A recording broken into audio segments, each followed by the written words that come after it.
Hey everybody, Darren here to talk about Save the World. This week we're going to talk about Fortnitemares and your community questions.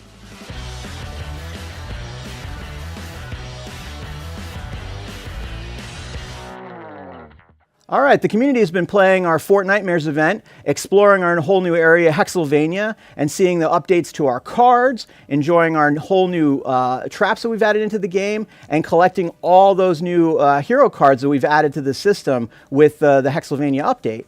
Now, the number one question I keep getting asked is, when's it going away?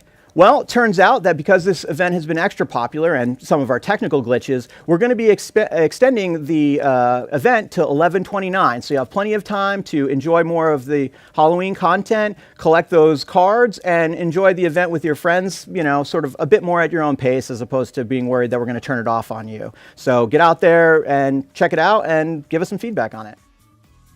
What's up with the new weapon conditions?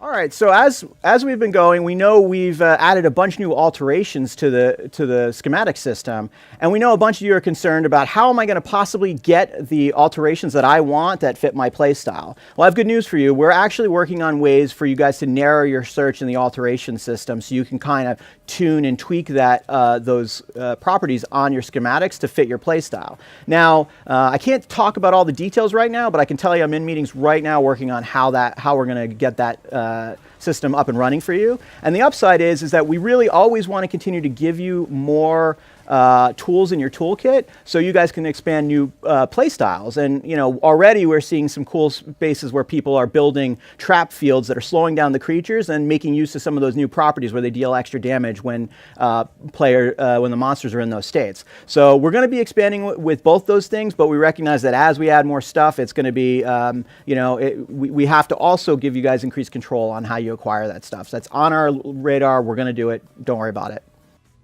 Why can't we use locked overflow items in transformations? All right, so we're talking about how you can access aspects of your inventory in different states. So we added in an overflow state into your inventory to hold all your schematics. Now, it was really never our intent to actually make that a playable area. We just didn't want everybody losing things when we gave you a quest reward, even though your inventory is full. So although I know it's tempting to try to access that aspect of your inventory, it becomes a challenge because at what point do you like draw the line and say, hey, this is as big as the inventory is? So that's not really our intent. And although I do have good news also about how you push stuff into the collection book, how you access transformations, that stuff is all we're sort of in the middle of working on that right now to improve that experience so it doesn't feel as cumbersome when you're interacting with it. So hopefully that'll make it easier for you to manage all the schematics in your inventory, and you won't feel like you need to, like, you know, maintain a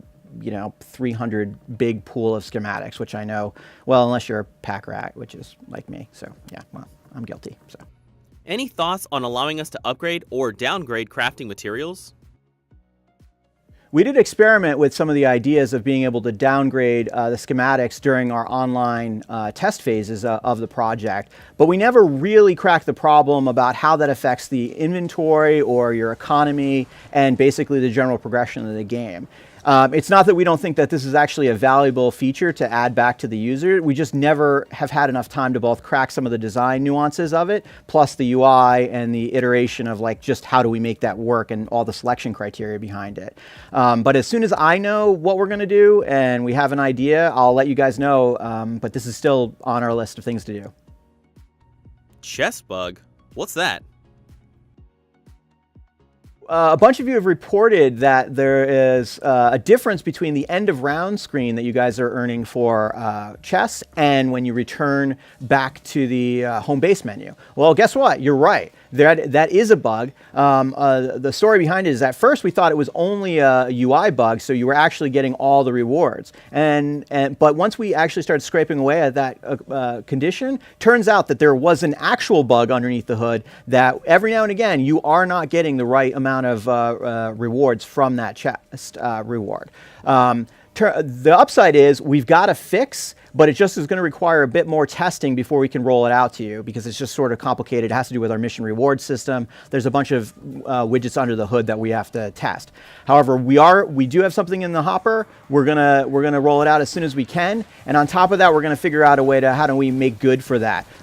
It's sort of complicated because it's not 100% repro all the time, but we'll figure it out how to do right by you. So we'll let you know. All right, thanks everyone for stopping by this week. Wanted to make sure I do a shout out to all the new players. Like, man, there's tons of you. I appreciate you coming in and enjoying the Fortnite experience with us. All the streamers, all the players. I love playing games with you guys. Thanks for that and being part of the community. Drop us your questions below, and we'll see you next time.